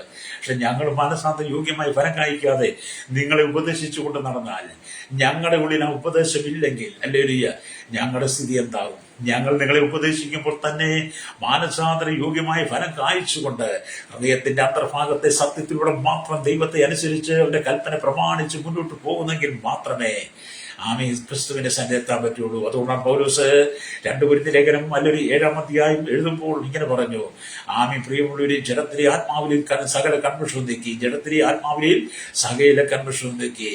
ഹല്ലേലൂയ. നമ്മെ തന്നെ ശുദ്ധീകരിക്കണം, അല്ലെങ്കിൽ നമ്മെ തന്നെ വെടിപ്പാക്കി ദൈവത്തിൽ വിശുദ്ധിയത്തേക്കാ പറഞ്ഞത്. ഹല്ലേലൂയ. ജഡത്തിലെ ആത്മാവിൽ സകല കൺമഷവും നീക്കി, ആമേൻ, ദൈവത്തിൽ നമ്മെ തന്നെ ആമേൻ വിശുദ്ധീകരിക്കണം എന്ന് പറയുന്നത്. അപ്പൊ നമ്മുടെ ജീവിതത്തിൽ പാപത്തിന്റെ കറകളുണ്ട്, പാപത്തിന്റെ മാലിന്യങ്ങളുണ്ട്. ഈ ലോകം മുഴുവൻ പാപത്താൻ നിറയപ്പെട്ട് കിടക്കുന്ന പാപത്തിന് അധീനമായ ശരീരത്തിലാണ് 800 കോടിയിലധികം ജനങ്ങളും വസിക്കുന്നത്. എല്ലാ ജനങ്ങളുടെയും ജീവിതത്തിൽ പാപമുണ്ട്. പാപമില്ലാത്ത ഒരു മനുഷ്യൻ പോലും ഈ ഭൂമിയിലില്ല. പാപമില്ലാത്ത ഒരു മനുഷ്യൻ പോലും ഈ ഭൂമിയിലില്ല. ഒരു നീതിമാനെ പോലും കാണുവാനില്ല. പഴയ നിയമ കാലഘട്ടത്തെ കുറിച്ച് പഠിക്കുമ്പോൾ, നോഹിയുടെ കാലഘട്ടങ്ങളിൽ സ്തോത്രം, ദൈവപുത്രന്മാർ എന്നുള്ള ശേത്തിന്റെ മക്കൾ കായിന്റെ സന്തതികളെ തിരഞ്ഞെടുത്തു. ശേത്തിന്റെ മക്കളെ കുറിച്ചാണ് ദൈവപുത്രന്മാർ എന്ന് പറയുന്നത്. അവർ കായിന്റെ സന്തതികളുമായി ഇണയില്ല പിണ ചേർന്നു. അവളുമാർ കായിന്റെ സുന്ദരിമാരെന്ന് കണ്ട് ശേത്തിന്റെ മക്കൾ അവർ തിരഞ്ഞെടുത്തത് ദൈവത്തിന് അനിഷ്ടമായി. ആ കാലഘട്ടത്തിൽ നോഹ 120 വർഷം സംസാരിച്ചു, സുവിശേഷം പ്രസംഗിച്ചു. മാനസാന്തര യോഗ്യമായ ഒരു കുഞ്ഞു പോലും ഒന്നും കണ്ടില്ല. എന്നാൽ ഒരു നീതിമാനെ മാത്രം ദൈവം അവിടെ ഒന്ന് വിടുവിച്ചത് നോഹ. എന്നാൽ പുതിയ നിയമത്തിലേക്ക് വരുമ്പോൾ അങ്ങനെ ഒരു നീതിമാനെ തിരഞ്ഞെടുക്കുന്നതായിട്ട് വേദപുസ്തകത്തിൽ നമുക്ക് പഠിക്കാൻ പറ്റുന്നുണ്ടെങ്കിലും, അതാ നോഹയെ കുറിച്ച് പറയുന്നവർ പറയാൻ പറ്റത്തില്ലെങ്കിലും വചനം പറഞ്ഞ് വിശ്വാസത്താ നീതീകരിക്കപ്പെട്ടിട്ട് നമുക്ക് ദൈവത്തോട് സമാധാനമുണ്ട്.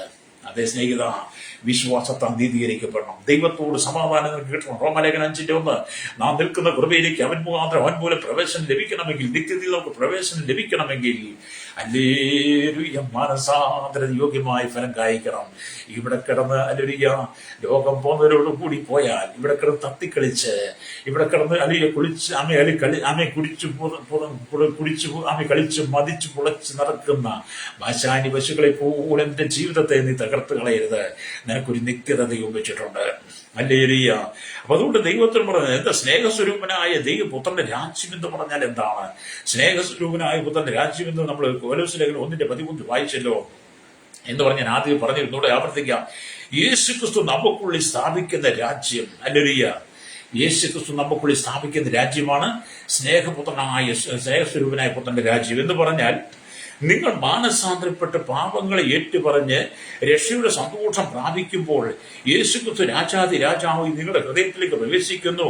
നിങ്ങളുടെ ഹൃദയത്തിൽ സ്നേഹം, നിങ്ങളുടെ ഹൃദയത്തിന്റെ അന്തർഭാഗത്ത് നമ്മുടെ യേശുക്രിസ്തുവിനെ സിംഹാസനമായി അവൻ തിരഞ്ഞെടുക്കുന്നു. ഹല്ലേലൂയ. യേശുക്രിസ്തു നിങ്ങൾക്കുള്ളിൽ വസിക്കുന്നതുകൊണ്ട് പാപം അടുക്കാതെ നിങ്ങളെ സൂക്ഷിക്കുന്നു. ഹല്ലേലൂയ. നമ്മുടെ ഹൃദയത്തിന്റെ സിംഹാസനത്തിൽ യേശു ഉണ്ടെങ്കിൽ സ്നേഹസ്വരൂപനായ കർത്താവിന്റെ പുത്രനായ യേശുക്രിസ്തുവിന്റെ രാജ്യം നമ്മുടെ ഹൃദയത്തിന്റെ അന്തർഭാഗത്ത് വെളിപ്പെട്ട് ഹൃദയത്തിന്റെ അന്തർഭാഗത്ത് യേശു വസിക്കുന്നെങ്കിൽ പാപം നമ്മോട് അടുക്കത്തില്ല. പാപത്തിന് നമ്മൾ യാതൊരു ബന്ധമില്ല. നമ്മളെ അങ്ങനെയാണെങ്കിൽ മാത്രമേ ഇബ്രാഹിം ലേഖനം 12:4 പറയുന്നത് പാപത്തോട് പോരാടുന്നതിൽ പ്രാണത്യാഗത്തോളം നിങ്ങൾ എതിർത്തുന്നിട്ടില്ല. ഇന്ന് പകലെ നിങ്ങൾക്ക് സമാധാന പിതാവേ, പാപത്തോട് പോരാടുന്നതിൽ പ്രാണത്യാഗത്തോളം നീ എതിർത്ത് നിന്നിട്ട് നീ വിശുദ്ധ ജീവിതം നയിക്കണം. നിന്റെ സ്വർഗത്തിന് ആവശ്യമുണ്ട്. നരകത്തിന് ആവശ്യമായിട്ട് പിശാച് നിന്റെ മുമ്പിൽ നിന്റെ കൺമോഹൻ ജനമോഹം ജീവിതത്തിന് പ്രതാപം പിശാചിനെ വലിച്ചിഴിച്ചു കൊണ്ടുപോകും നരകക്കുഴിയിലേക്ക്. നിന്റെ നരകക്കുഴിയിലേക്ക് വിടാതിരിക്കാൻ വേണ്ടിയിട്ടാണ് നമ്മുടെ കർത്താവ് ദൈവത്തോട് സമത്വം മുറുകെ പിടിച്ചുകൊള്ളാൻ വിചാരിക്കാൻ ദാസരൂപമെടുത്ത് മനുഷ്യ സാദൃശ്യത്തിലായി തന്നെത്താൻ ഒഴിച്ച് ഈ ഭൂമിയിലേക്ക് വന്ന് അവൻ കാലുപ്രവേശിച്ച് നമുക്ക് വേണ്ടി പരമയാഗമായി മാറി. കരിയിരുമ്പാണെങ്കിൽ ആ തറയപ്പെട്ട് മുൾക്കിയുടെ കാര്യമായി അവന്റെ ശരീരം ഉഴവുചാല് പോലെ നീളത്തിൽ കയറി. കണ്ടാലാളെ തോന്നുമാറും വിരൂപമായി മാറി. അവനെ കണ്ടവരെല്ലാം തലപൊലുക്കി, നീ ഇസ്രായേലിന്റെ രാജാവാണ്, നീ ഇറങ്ങി വാ, നീ നിന്നെ തന്നെ രക്ഷിക്ക്. കള്ളനെന്നും ചതിയെന്നും ബെൽസെബൂലെന്നും വിളിച്ച് അവന്റെ മുഖത്തടിച്ച് കന്നത്തടിച്ചു. അവന്റെ മുഖത്ത് തുപ്പി അവന് കുടിക്കാൻ ചൊറുക്ക കൊടുത്തു. ഹല്ലേലൂയ. സ്തോത്രം. ഹല്ലേലൂയ. നമ്മുടെ കർത്താവ് വിലാപ്പുറം കുത്തി തുറന്നു. അവൻ നമുക്ക് വേണ്ടി അവസാനത്തോടെ രക്തം വരുത്തുന്നു. നമ്മെ വീണ്ടെടുത്ത് ഇരുട്ടിന്റെ നിഷ്ഫലപ്രവർത്തനം, ഇരുട്ടിന്റെ അധികാരം നമ്മെ വിടുവിച്ച് സ്നേഹസ്വരൂപനായ പുത്രന്റെ രാജ്യം നമ്മുടെ ഹൃദയത്തിന്റെ അന്തർഭാഗത്ത് സൃഷ്ടിച്ചുകൊണ്ട് നമ്മുടെ ഹൃദയത്തിന്റെ അന്തർഭാഗത്ത് കർത്താവിന്റെ സിംഹാസനം സ്ഥാപിക്കാൻ യേശു നമുക്ക് വേണ്ടി സ്വർഗ്ഗമഹങ്ങളെ വെടിഞ്ഞെന്ന് ഫിലിപ്പിലേഖനം 2:5 തൊട്ട് 8 വരെ വാക്യങ്ങൾ വായിച്ചാൽ കാണാൻ കഴിയും. വചനത്തിന് ഒരിക്കലും മാറ്റമില്ല ശ്രോതാവേ. വചനം ഒരിക്കലും മാറിപ്പോകത്തില്ല മാതാവേ. അറിയാം, കേരളം മുഴുവൻ പ്രളയാഹത്തിന്റെ കെടുതിയിലാണ്. നമ്മുടെ ഇന്ത്യ കഴിഞ്ഞ ചില നാളുകൾക്ക് മുമ്പ് വളരെ പ്രളയത്തിലായിരുന്നു. ലോകം മുഴുവൻ പ്രളയത്തിലാണ്. ദൈവത്തിന്റെ ന്യായവിധിയുടെ കരം ലോകമെപ്പോഴും വ്യത്യസ്ത മേഖലയിൽ വ്യത്യസ്തമായ രീതികൾ വെളിപ്പെട്ടുകൊണ്ടിരിക്കുന്നു. ഇതെല്ലാം കണ്ടിട്ടും മനുഷ്യൻ മാനസാന്തരം യോഗ്യമായി ഫലം കായ്ക്കാതെ ഇന്നും മനുഷ്യൻ തമ്മിലടിച്ചും കലഹിച്ചും പ്രശ്നമാക്കിയും ഇരുട്ടിൽ നിഷ്പ്രവർത്തി കൂട്ടാളികളായി മാറുമ്പോൾ ഇന്ന് പകൽ നിനക്ക് മാനസാന്തരപ്പെടാൻ ദൈവം ഒരു അവസരം തരികയാണ്. ഹല്ലേലൂയ. അതുകൊണ്ട് നിങ്ങൾ മടങ്ങി വരണം. ഹല്ലേലൂയ. അപ്പൊ കർത്താവിന്റെ രാജ്യം നമ്മുടെ ഉള്ളിൽ സ്ഥാപിക്കണം. ഹല്ലേലൂയ. പാപങ്ങളെ ഏറ്റുപറയണം. പാപം ചെയ്യുകയില്ല എന്ന് നീ തീരുമാനമെടുക്കണം. സ്നേഹസ്വരൂപനായി പുത്രനും ആമേൻ തന്റെ മഹത്വത്തിന്റെ വെളിച്ചത്താൽ നിങ്ങളുടെ ഹൃദയത്തിൽ നിറയണം. സ്നേഹസ്വരൂപനായ കർത്താവ് തന്റെ മഹത്വത്തിന്റെ വെളിച്ചത്താൽ ഏത് മനുഷ്യനെ പ്രകാശിപ്പിക്കുന്ന സത്യ വെളിച്ചമായിരിക്കുന്ന യേശു നിന്റെ ഹൃദയത്തിന്റെ അന്തർഭാഗത്ത് വരുമ്പോൾ നിന്റെ ഹൃദയത്തിനകത്തെ ഇരുളും മാറിയിട്ട് ഇരുളിന്റെ നിഷ്പ്രവർത്തി മാറ്റി ആ ഇരുട്ടിന്റെ അധികാരം നിന്റെ ഹൃദയത്തിന് മാറ്റിയിട്ട് ആമി സ്നേഹസ്വരൂപനായി ദൈവത്തിന്റെ മഹത്വത്തിന്റെ വെളിച്ചം നിന്റെ ഹൃദയത്തിന്റെ ഉള്ളിൽ പ്രകാശിക്കുമ്പോൾ ഹല്ലേലൂയ, നിന്റെ ഉള്ളിൽ ആ കർത്താവിന്റെ രാജ്യം സ്ഥാപിക്കപ്പെടുകയാണ്. അങ്ങനെ ക്രിസ്തുവിന്റെ സ്നേഹസ്വരൂപനായ ക്രിസ്തുവിന്റെ രാജ്യത്തിന്റെ നമ്മളിൽ സ്ഥാപിച്ചുകൊണ്ട് നിനക്ക് ഈ ഭൂമിയിൽ തന്നിരിക്കുന്ന ജീവിതം എത്രയാണോ അത് മുഴുവൻ മാനസാന്തരത്തിന് യോഗ്യമായി ഫലം കായ്ച്ചുകൊണ്ട് ദൈവത്തിന് പ്രസാദമുള്ളത് ചെയ്യണം. രക്തം ചെയ്യും. ഹല്ലേലൂയ. പാപത്തോട് നീ കൂട്ടുകൂടരുത്. പാപത്തോട് ചേർന്ന് നടക്കരുത്. പാപികളോട് ചേർന്ന് നടക്കരുത്. ദുഷ്പ്രവർത്തിക്കാരോട് ചേർന്ന് നടക്കരുത്. മദ്യപാനിയോടുകൂടി ചേർന്ന് നടക്കരുത്. കഞ്ചാവ് പിടിക്കുന്നവന്റെ, കള്ളു പിടിക്കുന്നവന്റെ, പെണ്ണ് പിടിക്കുന്നവന്റെയും ആമി പിടിച്ചവർ സകല പുറന്നപ്പുകാരുടെ കൂടെ നീ ചേർന്ന് നടക്കരുത്. ആമി സകല പുകവലിക്കാൻ എരികളുടെ നീ ചേർന്ന് പോകരുത്. നീ മാനസാന്തരപ്പെടണം. ഹല്ലേലൂയ. സ്തോത്രം, സ്തോത്രം. ഹല്ലേലൂയ. എന്റെ കേൾക്കുന്ന മാതാവേ, പിതാവേ, കഴിഞ്ഞ കാലങ്ങളിലെ ജീവിതത്തിന്റെ 25 വർഷം പാപത്തിന് അധീനമായ ശരീരത്തിൽ ഇരുട്ടിൽ നിഷ്ഫല പ്രവൃത്തികൾക്ക് ജീവിച്ചൊരു വ്യക്തിയായി ഞാൻ 25-26 വർഷങ്ങൾ.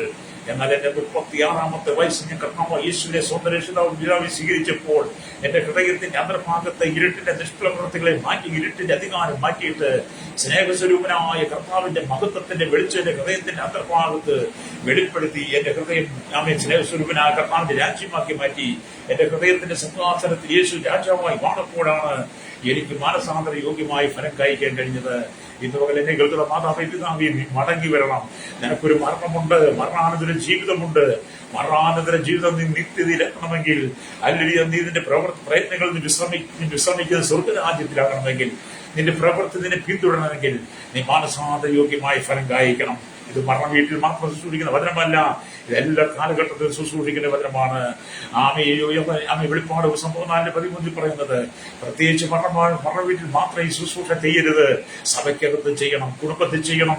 കുടുംബ മീറ്റിംഗ് നടക്കുമ്പോൾ, കുടുംബ പ്രാർത്ഥന നടക്കുമ്പോൾ, ആമേ സഹോദരിമാരുടെ മീറ്റിംഗ് നടക്കുമ്പോൾ, സഹോദരന്മാരുടെ മീറ്റിംഗ് നടക്കുമ്പോൾ, കുട്ടികളെ വിളിച്ചു കൂട്ടിയിട്ട് അവർ ക്ലാസ് കൊടുക്കുമ്പോൾ ഈ വചനമെടുത്ത് ശുശ്രൂഷിക്കണം. അവർക്ക് മാനസാന്തര യോഗ്യമായ ഫലം കഴിക്കുവാൻ, അവരെ വിശുദ്ധിയിലേക്ക് കൊണ്ടുവരുവാൻ നമുക്ക് കഴിയണം. ഹല്ലേലൂയ, സ്തോത്രം. Praise the Lord. ഹല്ലേലൂയ, സ്തോത്രം. നിങ്ങൾക്ക് സ്നേഹിതരെ, ലോകം എത്ര പാപത്തിലാണ് കടന്നു പോകുന്നത്. ഞാൻ ഈ ദൈവത്തിനെ പ്രസംഗിക്കുവാൻ എത്രയോ ആളുകളെ ചീത്ത വിളിക്കുന്നത് നിങ്ങൾ കഴിഞ്ഞ ആഴ്ചകൾ കണ്ടിട്ടില്ല. ഞാൻ എവിടെയൊക്കെ ബ്ലോക്ക് ചെയ്തിട്ടുണ്ട്. വെറും പരസ്യമായിട്ട് എന്നെ ആവാസത്തരം ആലുവിയെ വെറും അപമാനിക്കുന്ന രീതിയിലുള്ള ചീത്ത വിളിച്ചു പറയുന്നത്. എന്റെ പണ്ടൊക്കെ ഞാൻ വിളിച്ചു പറഞ്ഞ് പഴമയായി പഴഞ്ഞ കഥകളാണ്, പഴഞ്ചൻ ചീത്തകളൊക്കെ ഇന്ന് വിളിച്ചു പറഞ്ഞാൽ പുതിയതായിട്ട് എന്നെ ആക്ഷേപിക്കുമ്പോൾ എന്നെ കേൾക്കുന്ന സഹോദരനാ, നീ മാനസാന്തരപ്പെടണം. നീ എന്നെ 100 ചീത്ത വിളിച്ചാലും 100,000 ചീത്ത വിളിച്ചാൽ എനിക്ക് ഇതിനോട് പരാതിയില്ല, പരിഭവമില്ല. കാരണം പണ്ട് ഞാനിതൊക്കെ ചെയ്തിട്ടുണ്ട്, ഇന്ന് ഞാനിത് ചെയ്യത്തില്ല. പണ്ട് ഞാനിത് ചെയ്തിട്ടുണ്ട്, ഇന്ന് ഞാനിത് ചെയ്യത്തില്ല. കാരണം ഇന്ന് നിന്റെ മാനസാന്തരത്തിന് വേണ്ടി പ്രാർത്ഥിക്കുക. എന്നെ ചീത്ത വിളിക്കുന്ന, എന്നെ അപവാദം വിളിച്ചു പറയുന്ന, എന്നെ കുറിച്ച് അപവാദം പറഞ്ഞുണ്ടാക്കുന്ന, ഞാൻ ഈ സുവിശേഷം പ്രസംഗിക്കുന്നതിന് പേരിൽ എന്നെ നീചമായി കമ്മിറ്റിട്ട് എന്നെ ഭാരപ്പെടുത്താൻ ശ്രമിക്കുന്ന സഹോദര, നീ എത്രമാത്രം ചീത്ത വിളിച്ചാലും അപവാദം പറഞ്ഞാലും ഞാൻ ഇത് നിർത്തത്തില്ല. എന്റെ കഴുത്തിൽ ജീവനുള്ളിടത്തോളം കാലം, എന്റെ ഉള്ളിൽ ജീവനുള്ളിടത്തോളം കാലം ഞാനിത് പ്രസംഗിച്ചു കൊണ്ടേയിരിക്കും. മാനസാന്തര യോഗ്യമായി ഫലം കായ്ക്കാൻ ഞാൻ നിനക്ക് വേണ്ടി പ്രാർത്ഥിക്കും. Praise the Lord. അതുകൊണ്ട് ഞങ്ങൾക്ക് വേണ്ടി പ്രാർത്ഥിക്കാൻ പോകുകയാണ്. വചനം എന്താണ്? വെളിപ്പാട് ദിവസം 14:13. വെളിപ്പാട് ദിവസം 14:13 ഞാൻ സ്വർഗത്തിൽ നിന്ന് ഒരു ശബ്ദം കേട്ടു. അത് പറഞ്ഞത്, എഴുതുക, ഇന്നു മുതൽ കർത്താവിൽ ഭരിക്കുന്ന വ്രതന്മാർ ഭാഗ്യവന്മാർ. ഇന്നു മുതൽ കർത്താവിൽ ഭരിക്കുന്ന വ്രതന്മാർ ഭാഗ്യവാന്മാർ. എന്താ കർത്താവിൽ ഭരിക്കുക എന്ന് പറഞ്ഞാൽ? കർത്താവായ യേശുക്രിസ്തുവിന്റെ പാപങ്ങൾ ഏറ്റു പറഞ്ഞ് വിശുദ്ധ ജീവിതം നയിച്ച് സ്നേഹസ്വരൂപനായ പുത്രന്റെ രാജ്യം നമ്മുടെ ഉള്ളിൽ വസിച്ചുകൊണ്ട് ക്രിസ്തു നമ്മുടെ ഹൃദയത്തിന്റെ സിംഹാസനത്തിൽ ഇരുന്ന് അവൻ വാഴുകയും വലിയ വെളിച്ചത്തിന്റെ പ്രവൃത്തി നമ്മൾ ചെയ്യുകയും ചെയ്യുമ്പോൾ, സമയമാകുമ്പോൾ നമ്മുടെ ജീവിതം ഇവിടുന്ന് അവസാനിക്കുന്ന ആത്മാവിനെ കർത്താവ് എടുത്ത് നിത്യത്തിലേക്ക് ചേർക്കും. അങ്ങനെ കർത്താവിൽ ഭരിക്കുന്ന വ്രതന്മാർ ഭാഗ്യവാന്മാർ. ഹല്ലേലൂയ, സ്തോത്രം. ഭാഗ്യം. അതെ, അവർ തങ്ങളുടെ പ്രയത്നങ്ങൾ വിശ്രമിക്കേണ്ടതാകുന്നു, അവരുടെ പ്രവൃത്തിയെ പിന്തുടരുന്ന ആത്മാവ് പറയുന്നു. ഇന്ന് പകൽ ആരെങ്കിലും കർത്താവിന് വേണ്ടി ഹൃദയം കൊടുക്കാതെ ഈ ലോകത്തിന്റെ പാപസുഖങ്ങൾ വീട് ജീവിക്കുന്നുണ്ടെങ്കിൽ എന്നോടൊപ്പം ചേർന്ന് പറയാൻ കഴിയുമോ? കർത്താവ് ഇരുട്ടിന്റെ നിഷ്പ്രവർത്തനത്തെ വിടിവിച്ച് അധികാരത്തെ വിടിവിച്ച് അന്ന് എന്റെ സ്വന്തം രക്ഷാപിതാവായ എന്റെ ഹൃദയത്തിൽ വസിക്കണം. എനിക്ക് അങ്ങനെ മകനായി മകളായി മാറണം. എനിക്ക് ആ നിത്യതയിൽ അങ്ങയോടൊപ്പം ആ നിത്യത മുഴുവൻ ചെലവഴിപ്പാൻ അങ്ങയുടെ വലത്ത ഭാഗത്ത് എനിക്ക് വന്നു ചേരുവാൻ എന്നെ സഹായിക്കണം എന്ന് പറഞ്ഞതിനോടൊപ്പം പ്രാർത്ഥിച്ചാട്ട് പരിശുദ്ധ ഞങ്ങളുടെ നല്ല ദൈവമേ, സ്വർഗ്ഗ പിതാവേ, അനുഗ്രഹിക്കപ്പെട്ട നല്ല സമയത്തിനായി വചനം കേട്ടുകൊണ്ടിരിക്കുന്ന കേരളത്തിലെ 3.25 കോടി ജനങ്ങൾ, തലമുറകൾ എണ്ണത്തിൽപ്പെടാത്ത അന്വേഷണ തൊഴിലാളികൾ, ഇന്ത്യയിലൊക്കെ 145 കോടിയുള്ള വരുന്ന ജനത്തിനായി, ലോകരാജ്യം 800 കോടി ജന തലമുറകൾക്കായി ഞാൻ പ്രാർത്ഥിക്കുന്നു. കർത്താവിയുടെ ശൈശവത്തിലും ബാല്യത്തിലും കൗമാരിലും യുവനത്തിലും ഓർഫനേജ് തടവറയിലായിരിക്കുന്ന ജാതി മത വർഗ വർണ്ണ വ്യത്യാസമില്ല കുടിലോട്ട് കൊട്ടാരത്തിൽ വരെ പറക്കുന്ന എല്ലാ രാഷ്ട്ര തലപ്പാർ, എല്ലാ ഭരണാധികാരികളെയും, എല്ലാ മത സാമൂഹിക സാംസ്കാരിക സാമാജിക മീഡിയ സയൻസ് രംഗത്ത് നിൽക്കുന്ന എല്ലാ സയൻസ് എഞ്ചിനീയർ അടക്കം എല്ലാ ജനത്തെയും കർത്താവിയുടെ കരങ്ങളിൽ ഏൽപ്പിക്കുന്നു. എല്ലാ ഇരുട്ടിന്റെ നിഷ്പ്രവൃത്തി വിട്ട് കർത്താവെ ദൈവസന്നിധിക്ക് കിടന്നു പോന്ന ഇരുട്ടിന്റെ അധികാരത്തിൽ വിടുവിക്കപ്പെട്ട് സ്നേഹസ്വരൂപനായ കർത്താവ് ക്രിസ്തുവിന്റെ രാജ്യം തങ്ങളുടെ ഹൃദയത്തിന്റെ അന്തർഭാഗത്ത് വെളിപ്പെട്ട് ഹൃദയത്തിന്റെ അന്തർഭാഗം ക്രിസ്തുവിന്റെ സിംഹാസനമായി കൊടുത്ത് കർത്താവിൽ മരിക്കുന്ന വ്രതന്മാർ ഭാഗ്യവാന്മാർ. അവർ തങ്ങളുടെ പ്രയത്നങ്ങളിൽ നിന്ന് വിശ്രമിക്കേണ്ടതാകുന്നു. അവരുടെ പ്രവൃത്തിയോടെ പിന്തുടരുന്നത് കർത്താവിന്റെ പദമാനുഭൂതി ജനത്തെ കൂട്ടിവരുത്തണമേ. എല്ലാ പാപത്തിന്റെ വിഷയവും ജനം വിടിപ്പിക്കണമേ. എല്ലാ താങ്ങും മദ്യവുമായി ലഹരിയും സകല ചൂതാട്ടം ജനിക്കുക എല്ലാ സന്മാർഗമായി ജീവിതം ജനം വിടിപ്പിക്കപ്പെട്ട് മാനസാന്തര യോഗ്യമായി ഫലം കായ്ക്കുവാൻ സകലരെ ഏൽപ്പിക്കുന്നു. കേരളത്തിലും ലോകത്തിന്റെ ദൈവമക്കളെ ദൈവദാസന്മാരെ സകല ജാതികളെ ഏൽപ്പിച്ച് പ്രാർത്ഥിക്കുകയാണ്. സകല മഹത്വം എടുക്കണം യേശുവിന്റെ നാമത്തിൽ തന്നെ. ആമേൻ, ആമേൻ, ആമേൻ.